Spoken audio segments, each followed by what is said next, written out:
यति राम्रो नाचको लागि हामी एक फेरि उहाँहरूलाई जोडसोडका ताली दिउँ। धन्यवाद दर्शकवृन्द, तपाईहरुको सहभागी नै हाम्रो सफलता हो। Thank you. इतिहासकारहरूको आफ्नै भनाइ भए तापनि गुरुङ शब्दको सुहाउँदो किम्वदन्ती यस प्रकार छ। संस्कृतमा गुरु भनेको शिक्षक वा इंग्लिशमा टीचर हो।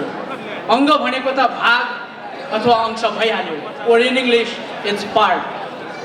गुरुको अनुपस्थितिमा गुरु सरह काम गर्न सक्ने, गुरुको काम गरिदिने भएकाले तमुहरूलाई गुरुको अंग or part of a teacher भनेर सम्बोधन गरियो।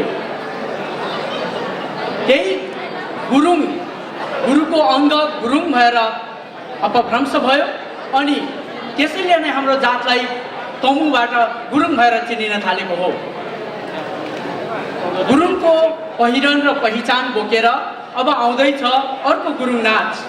उहाँहरू हाम्रो हितैषी मित्रहरू न्युयोर्कबाट आइदिनु भएको हो। उहाँहरू हुनुहुन्छ जुन घले र धर्मवीर लामा। उहाँहरूलाई स्वागत गरौँ दर्शकवृन्द। They are all the way from New York. Let's give a round of applause for the New Yorkers.